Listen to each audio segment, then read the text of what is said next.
Have you ever wondered why you always end up spending so much money at airports? We all know airport prices are insane. A bottle of water costs more than a meal outside, and a simple sandwich can cost $15. But here's the crazy part. We know everything's overpriced, yet we keep spending anyway. So why do we fall for it every single time? The answer isn't corporate greed. Well, not entirely. It's psychology. Airports have become giant psychological experiments designed to separate you from your money. And the techniques they use are so subtle, most people never even notice them. First, let's talk about why airports are the perfect spending trap. Once you pass through security, you're what marketers call a captive audience. You literally cannot leave. Think about it. If you're hungry at a mall, you can walk to the McDonald's across the street. In an airport, you're stuck paying $15 for a sandwich because there's nowhere else to go. But it's not just that you can't leave. It's that going back would be a nightmare. You'd have to collect your luggage, exit the secure area, lose your place in what might be hours of security lines, and then go through the whole process again. Most people have connecting flights or tight schedules, so even if you technically could leave, it's practically impossible. You're essentially trapped in a retail prison where every business knows you have no choice but to buy from them. This creates what economists call monopoly pricing, when sellers can charge whatever they want because you have zero alternatives. And airports milk this for every cent. Only before the pandemic, retail and food sales made up 40% of airport earnings. That's nearly half their money coming from trapped passengers like you. But airports don't just trap you, they manipulate where you walk. Ever notice how you have to walk through the duty-free shop to reach your gate? That's not an accident. Airport designers call this the golden hour. The time between security and boarding when passengers are most likely to spend. So they design terminals to force you through as many shops as possible. Dubai International Airport is the master of this. Their terminal is essentially a luxury mall with planes attached. Passengers walk through nearly a mile of shops before reaching any gates.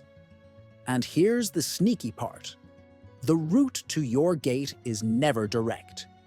You're forced to zigzag through different retail zones, maximizing your exposure to tempting products. Studies show that just seeing products, even if you don't plan to buy, increases the likelihood you'll purchase something else later. It's called priming, and airports use it ruthlessly. Now let's talk about the psychological tricks airports use. The biggest one? The duty-free illusion. Most people think duty-free means cheaper, but research shows duty-free prices are often the same or higher than regular retail stores. The word duty-free just makes us feel like we're getting a deal. Then there's the vacation mindset. You're about to go on a trip, so your brain shifts into treat yourself mode. Airports exploit this by placing luxury goods right after security when you're feeling relaxed and excited. A study found that 44% of passengers shop simply to pass time while waiting for flights. Boredom spending is real, and airports know it. That's why gate areas often have minimal seating and entertainment. They want you standing up, walking around, and discovering things to buy. But the real genius of airport psychology is how it combines multiple triggers at once. You're stressed about your flight, you're tired from traveling, you're bored from waiting, and you're stuck with no alternatives. Let's break down why this combination is so deadly for your wallet. First, there's the stress factor. Your flight might be delayed. You're worried about missing connections, or you're anxious about the journey ahead. When we're stressed, our decision-making gets worse.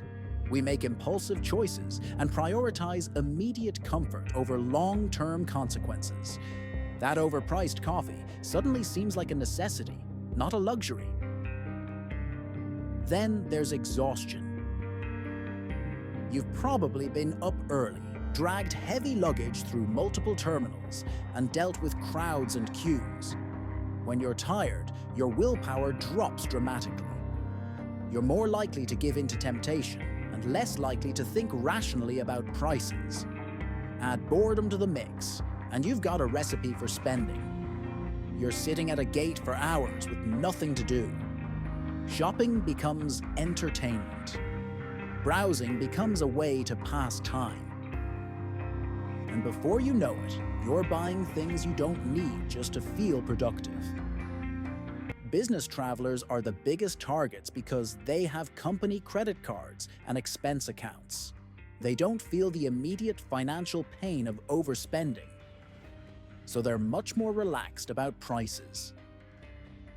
Airlines and airports know this, which is why business lounges and premium terminals are packed with even more expensive options.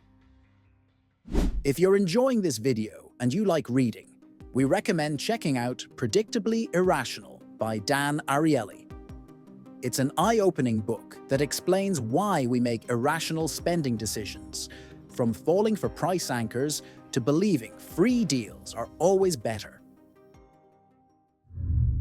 So, next time you're in an airport, you'll see it differently. But here's the thing, even knowing all this probably won't stop you from spending. Because sometimes, when you're stressed and tired and stuck in an airport, that overpriced coffee really is worth it. The airport designers know that too, and that's exactly what they're counting on. Now, we want to hear you in the comments. Do you think airports should be allowed to charge such high prices? This is the end of the video. Hope you learned something new with us today. Please give a big thumbs up if you enjoyed. Subscribe to the channel to keep getting enriched from our content and share the video with someone you know will like it.